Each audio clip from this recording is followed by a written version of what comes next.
Imagine this. You contribute billions of dollars to your country's economy every single year. You're a lifeline, really, helping to build its future. But when it comes time to actually choose its leaders, your voice is silent. Well, that's the reality for over 1 million Ghanaians living abroad. So today, we're going to unpack this puzzle, a story of huge economic power clashing with complete political exclusion. Okay, so let's dive right in. To really get the situation in Ghana, it helps to see what's happening elsewhere.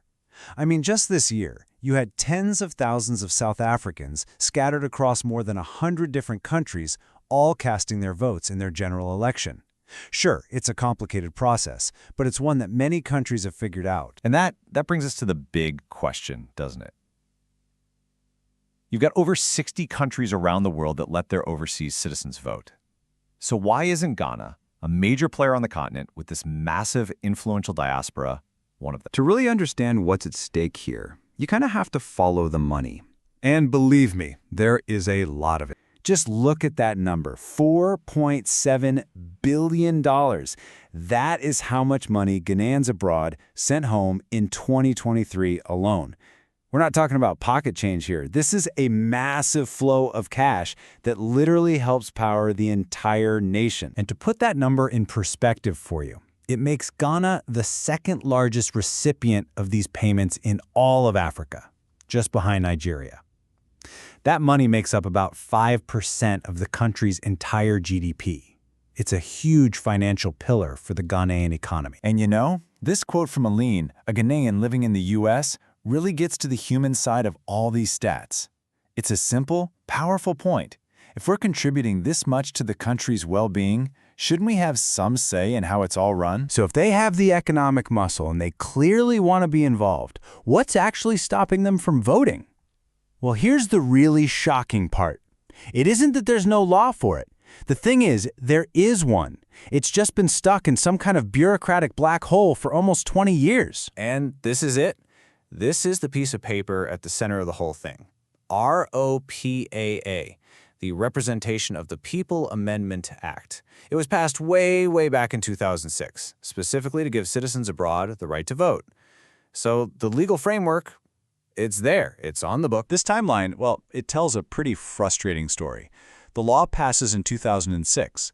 Then in 2017, a court actually orders the Electoral Commission to get it done. A committee gets formed in 2018. But here we are in 2024, a full 18 years later, and officials have confirmed still not happening this year. An 18-year journey to basically nowhere. And this feeling from Amerli, another Ghanaian in the U.S., it really reflects this deep sense of cynicism that's just grown over time. There's this profound distrust, a feeling that the people in charge are either unwilling or just unable to get the job done. So, what you have now is this official stalemate. The Electoral Commission, the EC, says, hey, we're waiting on Parliament to move on a document we sent them years ago. But on the flip side, you have critics and even the courts saying the EC was already ordered to implement the law and just hasn't. It's a classic case of finger-pointing, and the diaspora is stuck right in the middle of it. Okay, so this is where the story takes a really fascinating and, for a lot of people, a very frustrating twist. Because while the government says it's too hard to organize voting for its existing citizens abroad, it's pretty much rolled out the red carpet for another group. So, through this Year of Return initiative, which encourages people of African descent to move to Ghana, the government has created a fast track to citizenship. In just 2022, more than 500 of these returnees got Ghanaian citizenship. And what does that come with? You guessed it, the right to vote. Immediately. And, well, this is the kind of reaction you get. Charlene, a Ghanaian citizen over in the UK, points out the irony. She says it's not even easy for a Ghanaian born and raised to get a passport renewed, yet there are these big official ceremonies welcoming new citizens. The feeling isn't against the returnees themselves, but about what feels like a deeply unfair system. So you've got this tale of two totally different experiences. On one side, you have citizens like Charlene who say it's a struggle just to get basic services. And on the other, you have this celebrated super fast path to citizenship and voting rights for new arrivals. It creates this really painful feeling of being treated like a second-class citizen in your own country.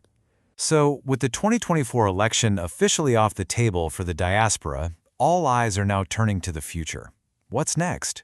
Where do we go from here? So let's just do a quick recap of where things stand. 1. No diaspora voting in 2024. That's confirmed. 2. Neither of Ghana's main political parties seems to be making this a priority. 3. The diaspora keeps pouring billions into the economy with zero representation. And 4. That ROPAL law, still just a forgotten promise after 18 long years. This quote from journalist Marian Ansah, I think it just perfectly sums up the frustration. After nearly 2 decades of waiting, the argument that it's just too hard to do, it just doesn't really fly anymore. For many, the inaction is simply unacceptable. And that leaves us right here with this one big pressing question. A new election is coming up on December 7th, which means a new administration is on the horizon. And that 1 million strong, $4.7 billion diaspora, they'll be watching. Will Ghana's next leaders be the ones who finally connect the dots between economic contribution and political representation? The clock for 2028 is already ticking.